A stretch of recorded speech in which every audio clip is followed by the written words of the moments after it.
ओम नमः शिवाय। जय श्री महाकाल।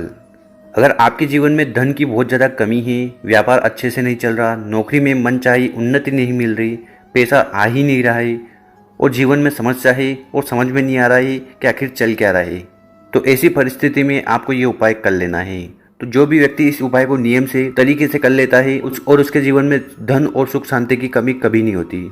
तो पूज्य गुरु जी की कथा को सुनकर ही आपको ये उपाय बहुत अच्छे से समझाएंगे। उसके पहले इस वीडियो को लाइक कर दें और चैनल पर नए हो तो सब्सक्राइब ज़रूर करें। देखिए, ये उपाय बहुत खास होने वाला है। तो इस उपाय में जो सबसे पहले सामग्री हमें चाहिए वो है चावल। तो इस प्रकार से आपको चावल ले लेना है और जो चावल आप लो वो कहीं से भी खंडित नहीं होना चाहिए। तो इस प्रकार से आपको एक अक्षत ले लेना है। अक्षत मतलब जो खंडित ना हो, ठीक। तो इस उपाय में हमें 7 चावल के दाने की ज़रूरत है, तो आप 7 चावल के दाने ले लीजिएगा। और इसके बाद जो अगली सामग्री है वो है लोटा। तो आपको एक लोटा लेना है और लोटा आपको लेना है तांबे का। तो तांबे का जो लोटा आता है ना, उससे हमें जल शिवलिंग पर जाकर समर्पित करना चाहिए, इसलिए हम यहाँ पर तांबे का लोटा ले रहे हैं और इस लोटे में आपको अपने घर से जल भर लेना है। इसके बाद इन दोनों सामग्री को लेकर आपको पहुँच जाना है शिव मंदिर। शिव मंदिर पहुँच गए। अब यहाँ पर क्या करिएगा, सबसे पहले आपको नॉर्थ डायरेक्शन, उत्तर दिशा की तरफ मुँह कर कर खड़े हो जाना है। और जब भी आप पूजन पाठ करें तो आपकी जो पोजीशन होनी चाहिए वो यही होनी चाहिए। और ये जो उपाय है ये आप सुबह भी कर सकते हो और समय मिले तो शाम को भी कर सकते हो। तो समय की कोई भी पाबंदी नहीं है। और इसके साथ इस उपाय को अगर आप किसी खास दिन करते हो, किसी विशेष तिथि को करते हो, तो आपको बहुत ज़्यादा लाभ मिलेगा। तो यहाँ पर हमारे पास क्या क्या है, हमारे पास है 7 अक्षत मतलब कि चावल के दाने और 1 लोटा जल, ठीक है। तो सबसे पहले क्या करिएगा, जो 1 लोटा जल आप लेकर आए हैं उसको आपको उठाना है और उसके बाद उसको आपको धीरे धीरे कर कर शिवलिंग के ऊपर समर्पित कर देना है। और गुरुजी कहते हैं कि जब भी आप शिवलिंग के ऊपर जल समर्पित करें तो जल की धारा बहुत ज़्यादा धीरे होनी चाहिए, बहुत ज़्यादा स्लो होनी चाहिए। इसमें 2 फायदे हैं। एक तो जब आप यहाँ से जल चढ़ाओगे तो वो इधर उधर बहेगा नहीं, ठीक है। और बहेगा नहीं तो क्या होगा कि छींटे उड़ेंगे नहीं। और दूसरा, गुरुजी कहते हैं कि आपको जल चढ़ाते समय 11 बार श्री शिवा नमस्तुभ्यम का स्मरण जरूर करना चाहिए। और जब आप एक बार जल चढ़ा दें, इसके बाद क्या करना है कि जो आप 7 चावल के दाने लाए हैं उनको आपको उठाना है और अपने दाहिने हाथ, जो सीधा वाला हाथ है ना, उसमें रख लेना है।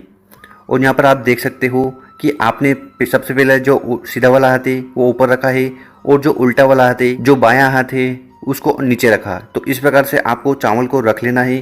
तो ये पोजीशन आपके हाथ की होनी चाहिए। पहला उल्टा हाथ आपको रखना है, फिर सीधा हाथ रखना है और उस सीधे हाथ में आपको चावल रख लेने हैं, ठीक है।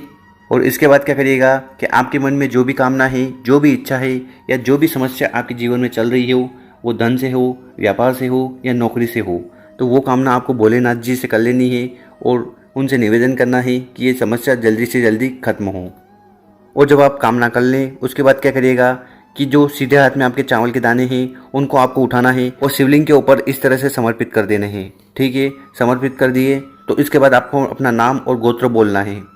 और इसके बाद फिर आपकी मन में जो भी कामना है, जो भी इच्छा है, वो भगवान भोलेनाथ को कह देनी है। इसके बाद क्या करना है कि जो 7 चावल के दाने आपने यहाँ पर शिवलिंग पर समर्पित किए हैं उनको आपको उठा लेना है। और उठाते समय आपको भगवान से आज्ञा मांगना है, उनसे परमिशन लेना है, उनसे रिक्वेस्ट करना है कि मैं ये 7 चावल के दाने प्रसाद के रूप में मैं अपने घर ले जा रही हूँ या ले जा रहा हूँ। तो ये परमिशन लेकर आपको वो 7 चावल के दाने लेकर घर पर पहुँच जाना है। और घर पर पहुंचने के बाद क्या करिएगा कि आपके घर पर जो भी माता जी की मूर्ति हो, तस्वीर हो, उनके सामने आपको ये 7 चावल के दाने इस प्रकार से रख देने हैं, रख दीजिएगा। इसके बाद क्या करिएगा और फिर उनको थोड़ी देर वहाँ पर रखे रहने दीजिएगा। और उसके बाद आपको जो भी पूजा अर्चना करनी है वो कर लीजिएगा, आरती कर लीजिएगा, ठीक है। उसके बाद क्या करिएगा, इन 7 चावल के दानों को उठा लेना है। तो इन 7 चावल को उठाकर आपको कहाँ रखना है, आपके घर में जो हल्दी का डिब्बा होता है, जो हम सब्जी बनाते हैं, वो सब्जी बनाते समय हल्दी का उपयोग करते हैं, तो उसके लिए एक डिब्बा होता है। तो उस डिब्बे के अंदर इन 7 चावल के दानों को आपको पटक देना है, रख देना है। और ध्यान रखिएगा वो जो चावल है वो गहराई में रखिएगा, आखिरी में, क्योंकि हो सकता है कि हल्दी लेते समय वो चावल के दाने सब्जी में गिर जाएं। तो उन चावल के दानों को आपको ये जो डिब्बा है इसके एकदम नीचे की साइड रख देना है और ऊपर तो हल्दी रहेगी। तो इस प्रकार से आपको वो चावल के दाने रख देना है। ये उपाय करने के बाद आप देखिएगा कि आपके घर में कभी भी धन से जुड़ी समस्या नहीं होगी। तो कर देखिएगा, बहुत ही आसान सा उपाय है। अब जान लेते हैं गुरुजी द्वारा बताया गया दूसरा उपाय। देखिए, ये उपाय क्यों करना है? अगर आपको ऐसा लगता है कि आपके घर में कुछ भी अच्छा नहीं चल रहा है, सब कुछ गलत हो रहा है, घर में क्लेश बहुत ज़्यादा हो रहा है, किसी की नौकरी नहीं लग रही है और समझ में नहीं आ रहा है कि जीवन में आखिर हो क्या रहा है, तो ऐसी कौन सी भी परिस्थिति हो तो उसके लिए आपको ये उपाय जरूर करना चाहिए। इसके बाद आपके जीवन में जितनी भी समस्या है वो खत्म होने लगेगी। तो इस उपाय में जो सबसे पहले सामग्री लेनी है वो है मूंग।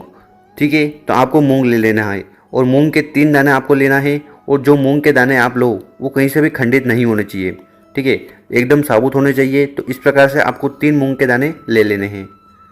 और इसके बाद जो अगली सामग्री है वो है चावल। ठीक है, जिसको हम अक्षत भी बोलते हैं। तो इस प्रकार से आपको चावल ले लेने हैं। कितने लेने हैं? तो ये भी आपको 3 दाने, 3 अक्षत ले लेने हैं। तो इस प्रकार से चावल के दाने ले लेने हैं। इसके बाद जो अगली सामग्री है वो है समी का पत्ता। तो आपको समी का पत्ता ले लेना है।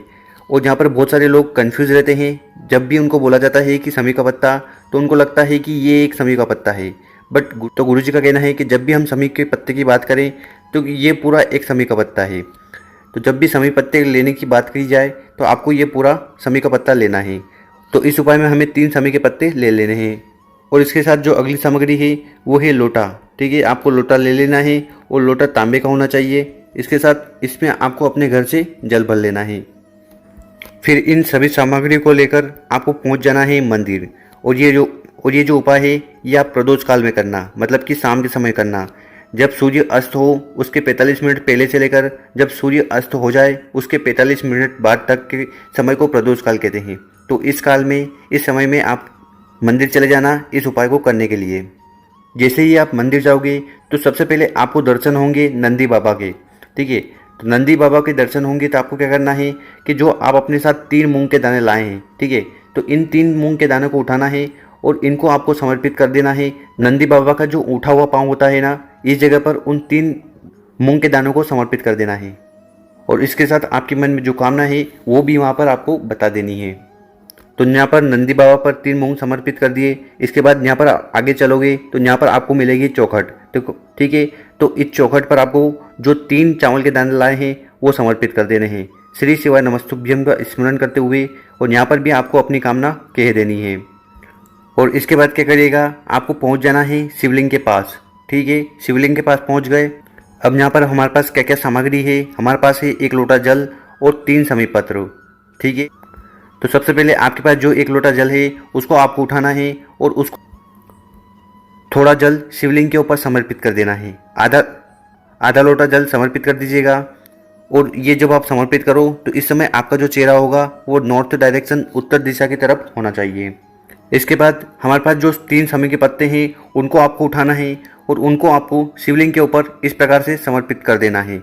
समर्पित कर दिए, इसके बाद आपको अवधूतेश्वर महादेव का स्मरण कर कर आपकी जो भी कामना है, जो भी इच्छा है वो वहाँ पर आपको बता देना है। नाम याद रखना, अवधूतेश्वर महादेव। ठीक, और गुरुजी कहते हैं कि अगर ये उपाय आप 7 दिन लगातार कर लेते हैं, ठीक है, तो उसके बाद आपके घर में जो भी दुख है, तकलीफ है, कष्ट है या बीमारी है वो सारी खत्म हो जाती है। तो इस उपाय को आपको लगातार 7 दिन तक करना है। इसके बाद आपके जीवन में खुशहाली आएगी और जो भी धन दौलत व्यापार में समस्या है सब धीरे धीरे खत्म होने लगेगी।